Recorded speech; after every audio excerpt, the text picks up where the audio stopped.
I can still feel the heat of that afternoon on my skin. The kind that clings to you. Heavy and stubborn, like a feeling you can't quite name. I stood outside my son's backyard holding a warm dish of peach cobbler, the same recipe my own mother used when she wanted to lift a person's spirit without saying a word. My hand rested on the wooden gate, just for a moment, just long enough to hear the one sentence no mother should ever have to absorb while still standing upright. Why is she even still alive? The words didn't slice me open. No, they hollowed me out. A short laugh followed. Sharp, careless, and then another. One I recognized. My son's. I froze. Even the wind stopped for me. A grandmother. A mother. An aging woman holding a dish meant for people who didn't have space for her anymore. I didn't flinch. Didn't gasp. My fingers simply tightened around the glass, though I couldn't tell if it was to protect the dessert or to steady the shaking inside my bones. I told myself, you didn't hear that, Mabel. But you know when a truth wedges itself beneath your ribs. You know when it's real. And I knew. Still, I opened the gate. The hinges groaned, an old, familiar sound, but that afternoon it felt like the door announcing me to a world that had already made peace with my absence. The laughter died down. Heads turned. The air shifted the way it does when a shadow passes over a window. Oh, Mabel. Jody's smile was thin, polite, stretched too tight across her face. We didn't know you were coming. Of course they didn't. I wasn't supposed to be there. Not really, just tolerated on holidays and pity. Invited on days when they needed a warm side dish and a quiet set of hands. I brought cobbler, I said. No one reached for it. No one stepped forward to hug me. Even the children ran past me like I was a lawn ornament, not their grandmother, who once kept gummy worms in her purse just to see their faces light up. So I walked across the yard and sat down anyway. The folding chair creaked beneath me, sounding more alive than any greeting I received. I watched them laugh. I watched them drink. I watched the life I had helped build continue on as if I were already gone. And somewhere between one forced smile and the next, something quiet inside me shifted, like a door unlocking after years of rust. I didn't know it yet, but that afternoon was the beginning of everything. Not the end, the beginning. But the real unraveling didn't start in that backyard. It started the moment I went home, opened an old drawer, and found the one document that changed everything. When I got home that evening, the house felt too still, like it was holding its breath for me. I set the empty cobbler dish in the sink. My hands were steady, but my heart felt like a bowl someone had set too close to the edge of a table. I didn't cry. Not then. I've lived long enough to know tears have their own timing, and mine had not yet arrived. I made myself a cup of tea chamomile, the kind Frank used to say smelled like warm straw, and carried it to the kitchen table, the same table where Carl used to sit doing homework, his legs swinging because they couldn't yet reach the floor. I sat in my usual spot and stared at the drawer to my left. That drawer. The one I hadn't opened in 18 years. For a long time, I simply watched it, like it was a stranger I wasn't sure I wanted to greet. Then, after a slow breath, the kind you take right before stepping into cold water, I pulled the drawer open, stuck at first, swollen from years of humidity and neglect. A reluctant confession. Inside were papers I had promised myself never to revisit. Old receipts, birthdays, cards no one signed anymore. A pair of reading glasses with one arm missing, and a thin, pale folder tucked at the very bottom. Carl's house. The deed. The letter. My sacrifice with my signature on it. $40,000. My retirement cushion. My safety. All given, no repayment expected.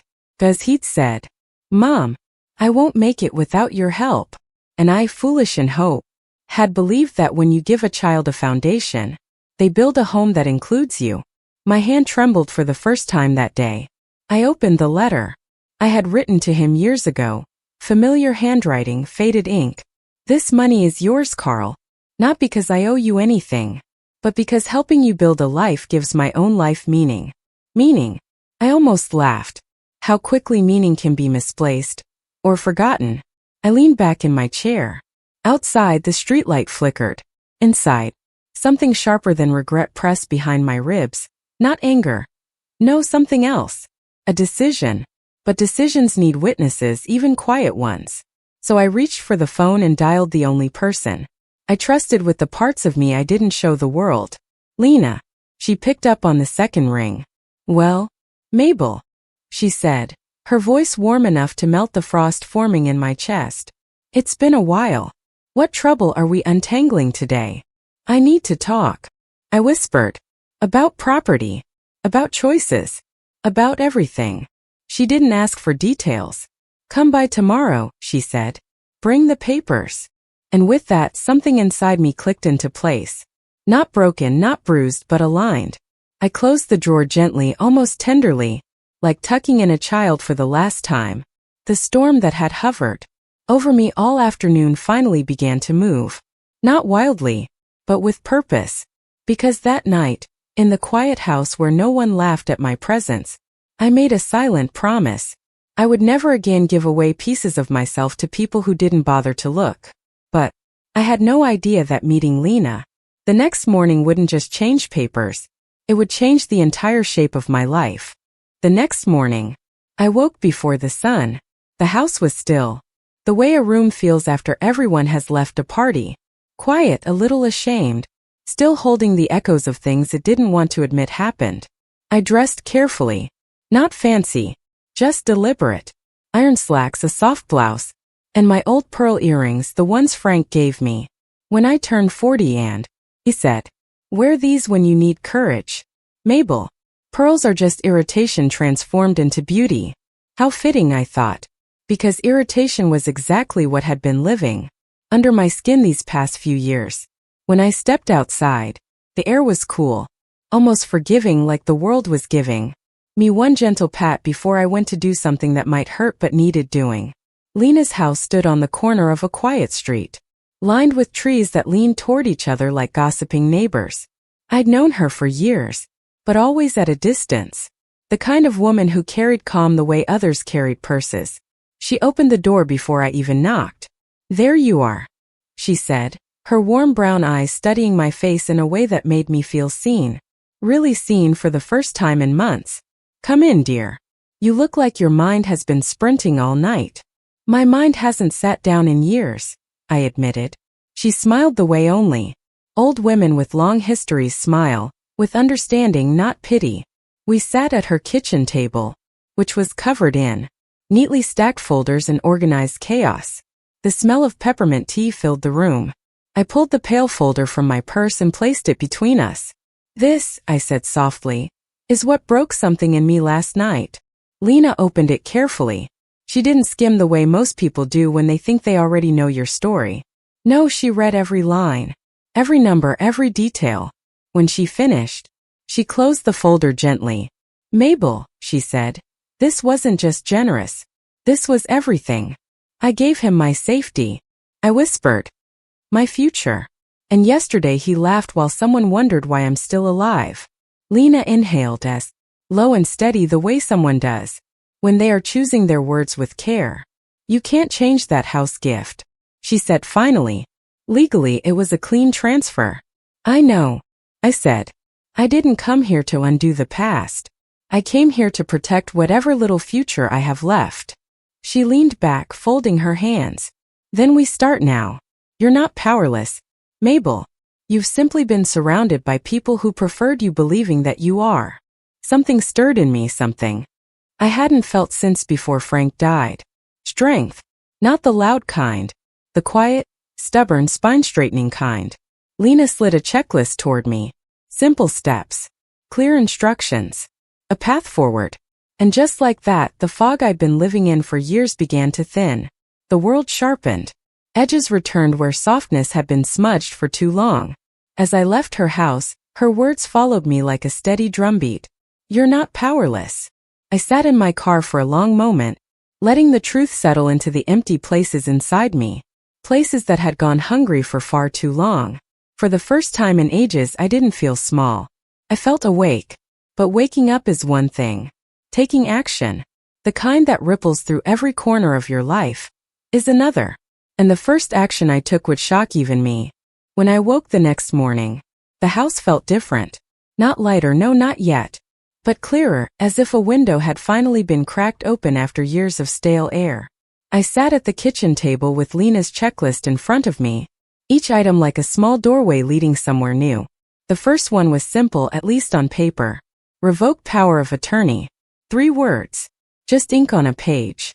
But those 3 words carried 18 years of hurt, hope, and the kind of loyalty mothers give without asking anything in return. I held the old document in my hands. Carl's signature was right under mine, neat, confident, written at a time when he still believed he needed me. The paper felt heavier than it should have, like it knew it was about to be undone. I got dressed carefully again. Clean lines, soft colors. When you're about to change your life, you don't do it in wrinkled clothes. I drove to Lena's office, with a calm I didn't quite understand yet. Maybe it was resolve. Maybe it was grief wearing a steady mask. Lena met me in the small conference room. She already had the new documents laid out. Once you sign these, she said gently, Carl will no longer have authority over medical or financial decisions. Are you sure, Mabel? Truly sure.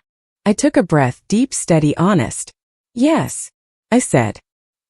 He hasn't been making decisions for me anyway. He hasn't even been making room for me.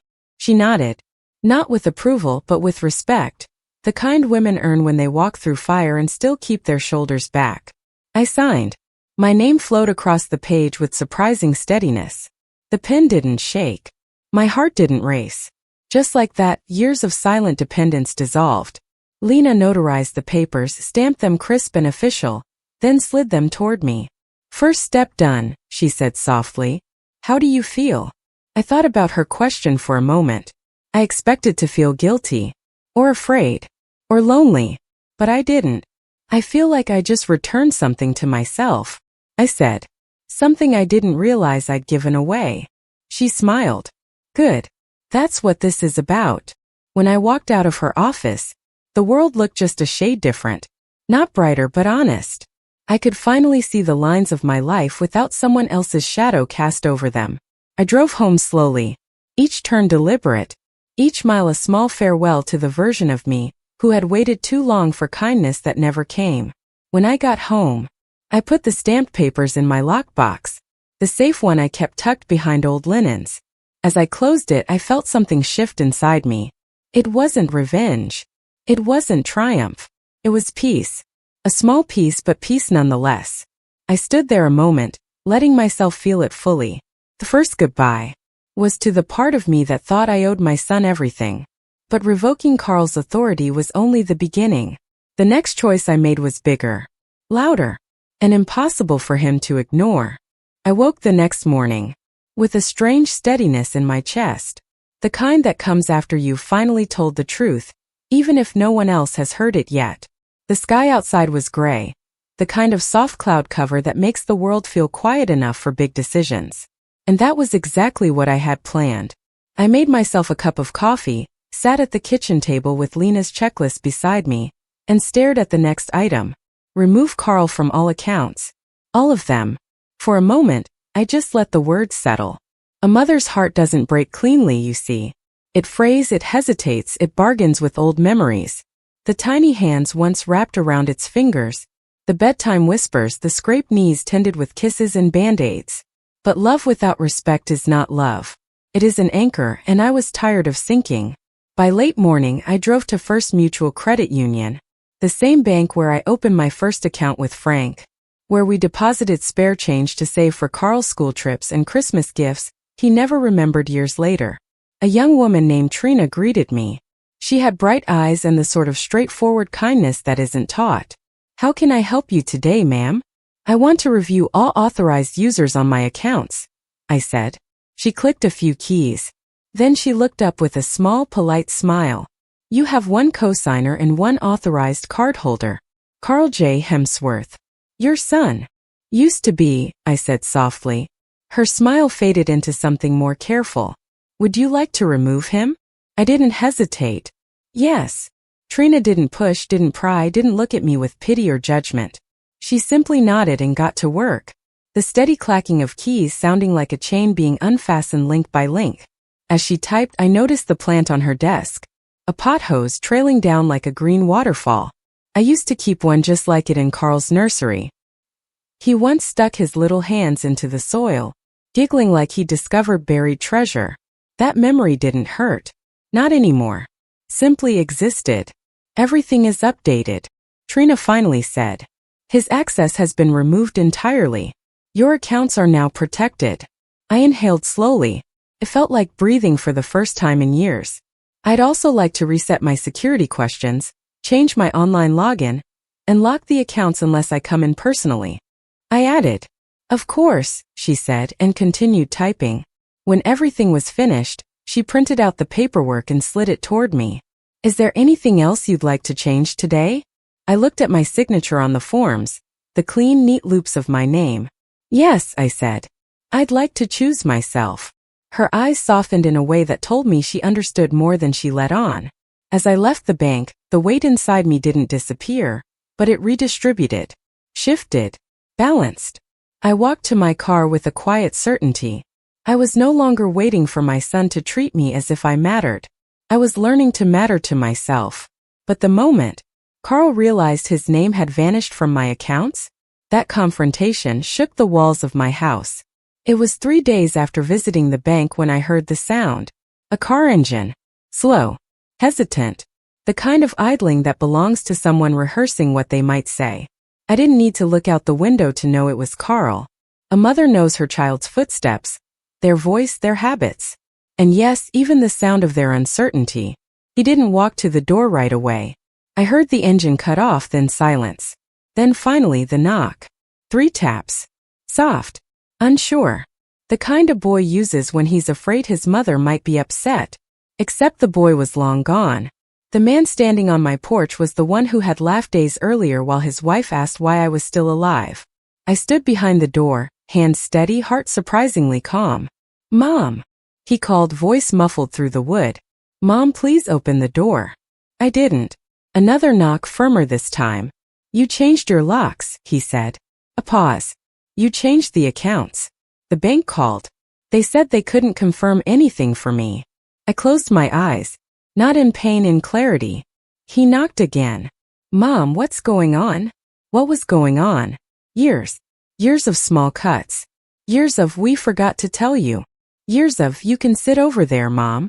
Years of my presence being something between tolerated and inconvenient. But he wasn't asking for truth. He was asking for control. I didn't answer. "Mom," he said, voice rising just a bit. "This is ridiculous. You're acting strange." There it was. When a quiet woman finally chooses herself, the world calls her strange. He tried again. "We're worried about you." No, they weren't worried. They were startled. Like someone who's always had the lights on suddenly finds themselves in the dark. "Just tell me why," he said. "Why are you doing this?" I stepped closer to the door, but not to open it. "Because I heard you," I whispered. Not loud enough for him to hear, but loud enough for myself. "For the first time, I really heard you." He sighed heavily. "Mom, can you please just talk to me?" I let the silence answer. I wasn't being cruel. I was being clear. Sometimes silence is the only language left between two people who stopped truly seeing each other long ago. After a while, his tone softened. "Mom, I'm still your son." I felt the old ache rise, familiar and heavy. "Yes," I murmured to myself. "And I was still your mother. Every single day. Even when you forgot." Another long pause. Then I heard his steps move away. A door slammed. The engine started. And just like that, he was gone. I didn't cry. Not even a little. I made myself a cup of tea, jasmine this time. Sat on the couch, and let the quiet settle around me like a soft blanket. For the first time in decades, my home felt like mine again. But the real test came next. Because the knock that followed his wasn't Carl's. It was Ruby's. The day after Carl drove away, the house was quiet. Not empty, not aching. Just quiet in a way that let me breathe fully for the first time in a long while. I spent the morning sorting through drawers, touching old linens that had outlived every argument, every forgotten birthday, every forced smile. By late afternoon, the sky had turned soft and gray. The kind of gray that makes you want to sit with warm tea and old memories without letting them swallow you whole.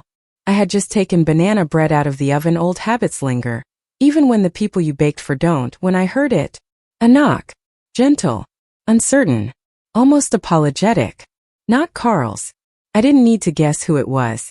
I felt it in my chest the way you feel the weather change before it rains. I opened the door slowly, and there she stood. Ruby, 16 with sleeves too long, a backpack slipping off one shoulder, and eyes that looked older than a child should be. Not from age, but from learning to live in a house where warmth was rationed like winter firewood. She didn't step inside immediately. She just looked at me, her breath catching a little. "Hi, Grandma," she whispered. Her voice cracked. Not from sadness, from relief. As if she had finally found the place her heart had been walking toward for days. I softened. Even stone softens at the sound of a child seeking shelter. "Come in, sweetheart," I said gently. She walked in slowly, her gaze drifting around my small kitchen like she was searching for something familiar to anchor herself to. "It smells like banana bread," she said.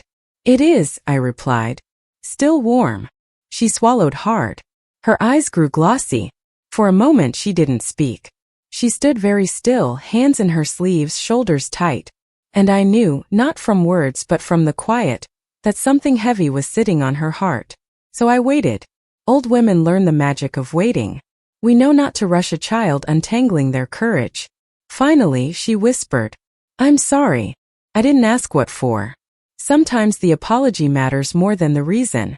She set her backpack down and sat at the table, tapping her fingers nervously against the wood. "I heard Dad yelling last night," she said softly. "He was mad. About the bank. About the house. About you." I nodded slowly. "And I just kept thinking about the backyard," she continued, her voice trembling. "About how I pretended not to hear what Mom said. About how I didn't come over to say hi. About how I let myself forget you when you never forgot me." Her shoulders shook as she spoke. She looked at me, then really looked, and whispered, "I don't want to be like them, Grandma." Something warm stirred in my chest. Not forgiveness, not yet, but recognition. Like meeting a familiar melody you thought you lost. "Ruby," I said softly, "you are nothing like them." She wiped her cheek quickly, embarrassed by her tears. "Can I come see you again?" she asked. "Just me. Not Dad. Not Mom. Just me." I reached across the table and took her hand, small, cold, still growing. "You may come," I said. "But not for banana bread. Not for gifts. For truth. Only truth." She nodded quickly, as if truth was the first safe thing she'd been offered in a long time. When she left, she hugged me tighter than expected, the kind of hug that feels like a homecoming. And when I closed the door, I leaned against it for a moment, exhaling a breath I didn't know I'd been holding. One door had closed with Carl, but another had opened with Ruby. But the moment Ruby left, another storm began to form. Because my next step would not just close a chapter. It would rewrite the whole book. That night, after Ruby had gone home, the house felt different. Not empty. Not quiet. Alive in a strange, almost conspiratorial way.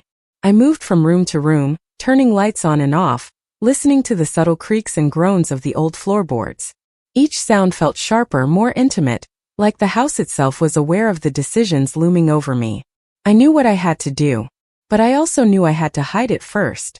Hide the plan from Carl. From the people who thought they could dictate my life. Hide it from the past that had clung to me like shadows. I pulled out the old journal from the bottom drawer, the one I hadn't touched in years. Its cover was worn, edges frayed, the pages smelling faintly of lavender and dust. I flipped it open, scanning words I had written in a hand steadier than I felt now. Every entry was a map of my younger self's courage. Every note a reminder that I had survived storms before. I wrote quickly, almost frantically, listing names, dates, small details. Plans hidden in plain sight. Meetings, phone numbers, backdoor contacts. Ways to reclaim what had been taken from me. Ruby's presence had ignited something I thought I had buried. Something that would not let me sleep until action was taken. The sound of the wind rattling the window made me pause. I realized with a start that I wasn't just hiding a plan. I was hiding myself, the resolve I had uncovered, the fire that had been smothered under years of compromise. I tucked the journal into the false bottom of my kitchen drawer, covering it with ordinary napkins. Nothing in the world could hint at the storm brewing quietly behind this fragile facade. I smiled to myself. Let them think I am still the same passive little old me. Let them underestimate the depth of what Ruby's visit had unearthed. The next morning I went about my day like nothing had changed. I watered the plants, hung the laundry, stirred the leftover banana breadcrumbs into a cup of tea. Yet every movement, every breath was threaded with purpose. Every glance at the locked drawer was a quiet affirmation. The game had begun. And then unexpectedly the phone rang. Not a call from Carl, not a distant relative, but a number I didn't recognize. Grandma! It was Ruby. Her voice, bright despite the lingering tremor from before, carried a hint of excitement.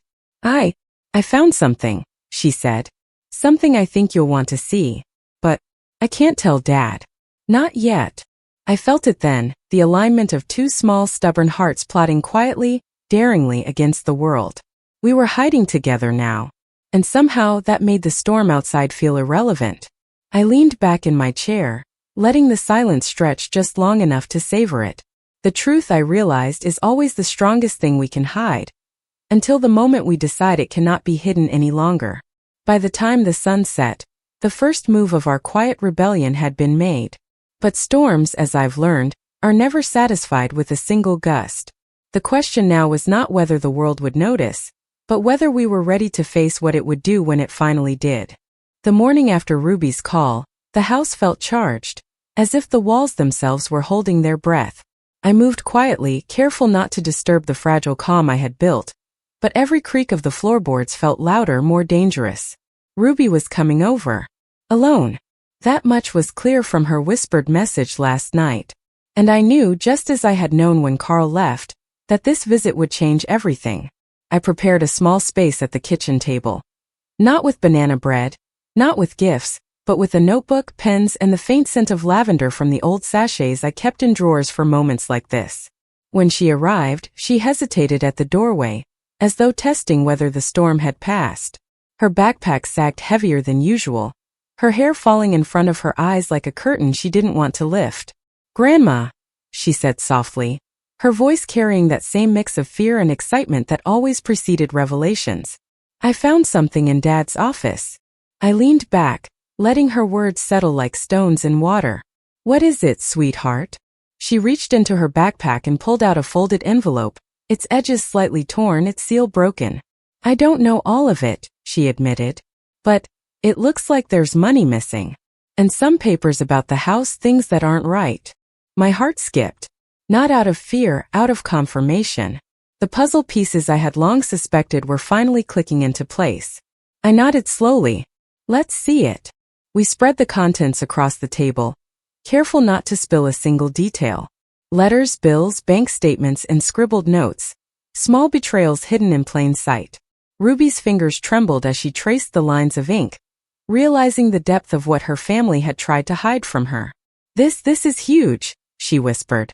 "Yes," I said, my voice calm but my chest pounding. "And now, Ruby, we have to be careful. We cannot let anyone see that we know. Not Carl, not your father. Not anyone." Her eyes widened. "We're hiding it?" "We are," I said. "But hiding does not mean waiting. It means preparing. Understanding the truth before the storm hits. And then deciding how to act." She nodded, a flicker of determination crossing her face. I saw in her the same stubborn fire that had always carried me through my own storms. We spent the afternoon going through every paper, every note, every fragment of evidence. And with every discovery, the weight of what had been hidden pressed down, but the resolve to confront it, when the time came, grew heavier and stronger. By evening, the room was littered with evidence of lies, greed, and secrets. And yet, for the first time in years, I felt powerful. Not reckless, not vengeful, but clear. Prepared. And Ruby, she was no longer just my granddaughter. She was my partner, my co-conspirator, my reminder that some truths once found could never be buried again. As the sun dipped below the horizon, painting the sky blood orange, I knew the storm we had hidden from was about to hit.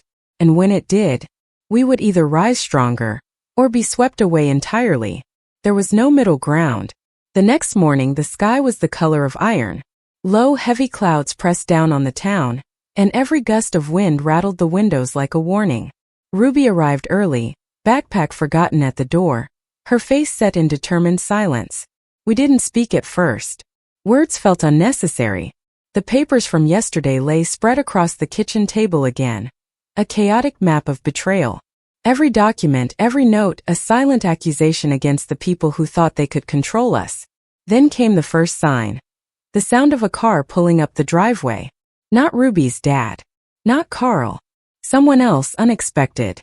I motioned Ruby to stay quiet. We moved to the back of the kitchen, hidden from the front window by the heavy curtain, our hearts pounding in sync.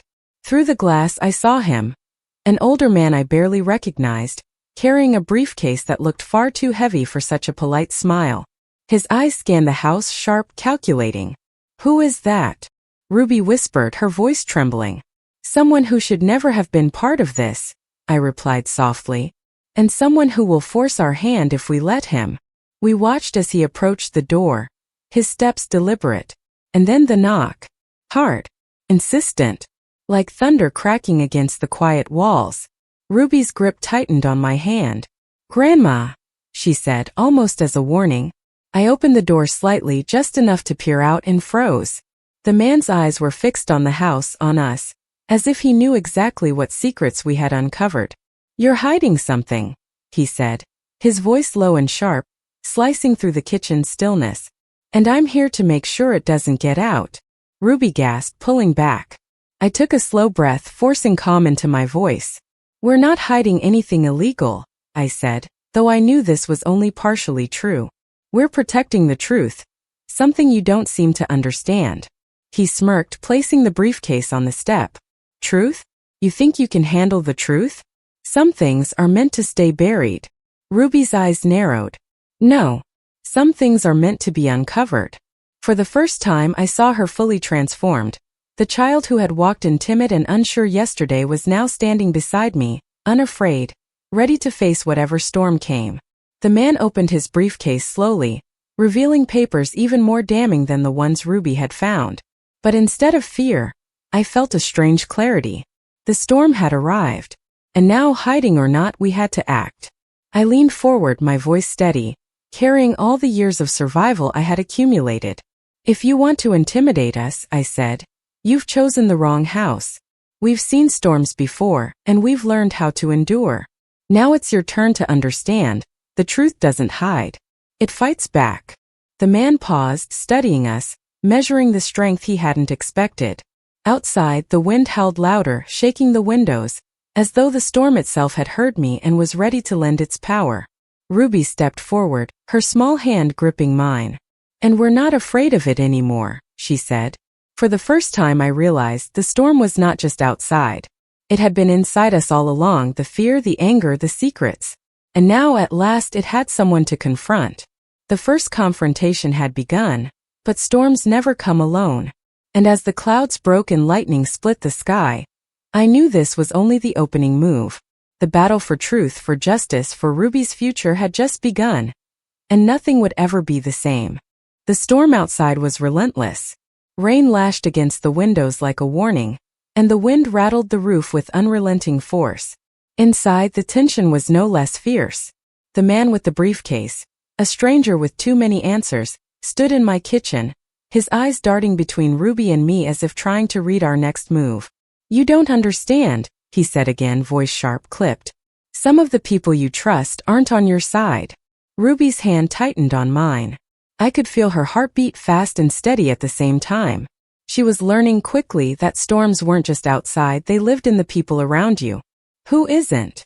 I asked calmly, though my pulse was thrumming like a drum in my chest. He hesitated, then slammed the briefcase shut with a sharp click. "Carl. Your own family. They've been keeping things from you, hiding what's really at stake. And now you're right in the middle of it." Ruby gasped, her eyes wide. I pulled her closer. "We're in this together," I whispered. "No matter what. You hear me?" "Yes, Grandma," she said, voice small but firm. "Together." The man's lips curved into a thin smile. Brave words. But bravery can be dangerous. And storms test everyone. He left as abruptly as he had arrived, leaving behind a silence heavier than the wind. The rain kept hammering, the sky darkened further, and for a moment, I feared the storm might break the house apart before we could even act. But Ruby and I were not afraid anymore. We spread out the papers, the evidence, the fragments of betrayal and lies. Every piece became a weapon, a shield, a map for the next step. "Grandma," Ruby said quietly, "what do we do now?" I leaned back, my gaze drifting to the window, watching lightning crack across the horizon.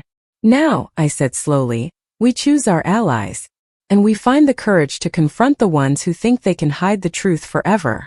She nodded, determination flaring in her eyes. "I'm ready." And I knew she meant it. This storm had begun as a warning, but it would not end until every hidden thing was brought to light, every betrayal confronted, and every lie shattered. Outside, the wind shrieked like a creature unleashed. Inside, Ruby and I made a silent pact. No matter what came next, we would face it together. The storm was no longer just a storm. It was a reckoning, coming for everyone who thought they could hide in shadows. And as the first cracks in the walls of deceit began to show, I realized one thing clearly. Some battles don't wait for the calm. They demand to be fought in the heart of the storm. The morning light was a pale gray, almost as if the world outside had been drained by the storm. But inside, the tension was electric. Ruby and I moved silently through the house, each step measured, careful not to disturb the fragile calm we'd fought to hold. Then the first message came. Not a call, not a knock, but a note slipped under the door.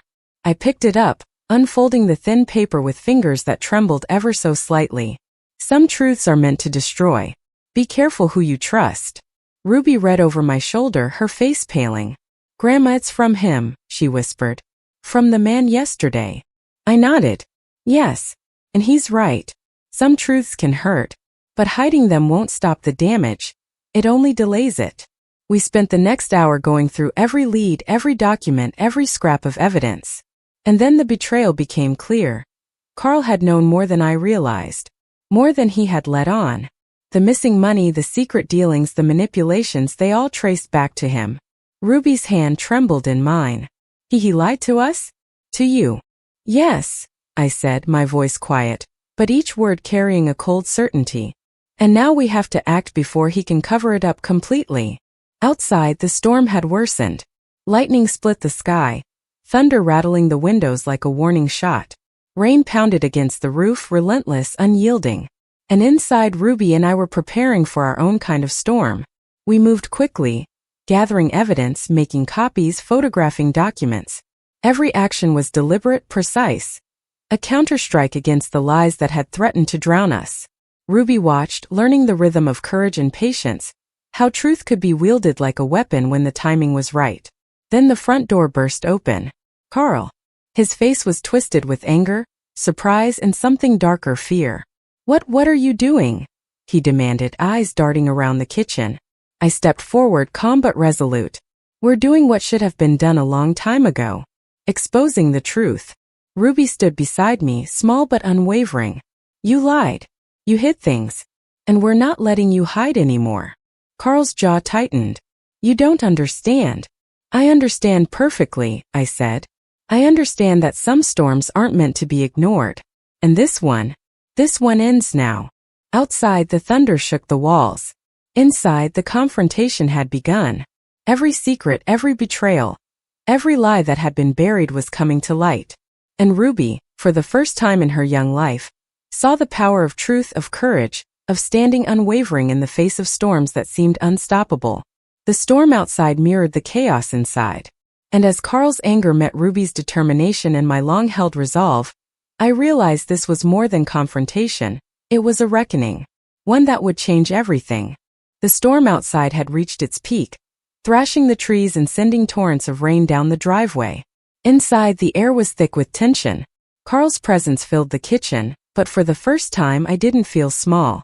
Ruby stood beside me, no longer a child but a partner in the fight for truth. "You've been hiding everything," I said, voice steady. "The missing money, the threats, the lies. It ends now." Carl's face twisted. "You think you can just expose me? You have no idea what you're doing." "Oh, I know exactly what I'm doing," I replied, stepping closer. "I've spent years watching storms come and go. I've learned when to bend and when to stand. And today I'm standing." Ruby reached into her backpack and handed me a folder. All the proof, she said. Everything Dad didn't want anyone to see. Bank statements, emails, contracts. Even the things Carl thought were safe. Carl's eyes widened as he realized the depth of what we had uncovered. For the first time, fear flickered across his face. We're done hiding, Ruby said, voice unwavering. And you can't stop us. The storm outside mirrored the storm inside. The tension, the fury, the reckoning. And as lightning split the sky, Carl slumped back, defeated, realizing that his manipulations, his lies, his control were unraveling. I exhaled slowly. The confrontation was over, but the consequences would ripple far beyond this kitchen. Ruby and I had survived the storm, but more importantly, we had faced it head-on together. Epilogue. After the storm. The morning after, the sky had cleared. Sunlight streamed through the windows, warming the house in a way that had felt impossible for years. The storm had passed, leaving behind only quiet strength and clarity. Ruby sat at the kitchen table, sketching in her notebook, her backpack set aside. She looked up and smiled, a mix of relief and pride in her eyes. You were amazing, she said softly. And so were you, I replied. You learned quickly that storms aren't just weather. They're tests of courage, patience, and truth. Carl was gone, held accountable for the things he had hidden. The house, once heavy with tension, now breathed with possibility. Ruby and I moved forward together, not just surviving storms, but learning to recognize them, to face them, and to emerge stronger. I poured 2 cups of tea, letting the warmth seep into my hands. Ruby reached across the table, and we clinked our cups gently. To truth, I said. To courage, she added. And for the first time in a long time, the house was quiet in a way that wasn't empty. It was full. Full of life, love, and the knowledge that even the fiercest storms eventually give way to calm. Some storms leave scars. Others leave strength. And some, like the one Ruby and I faced, leave the unshakable knowledge that truth, once embraced, can never be hidden again.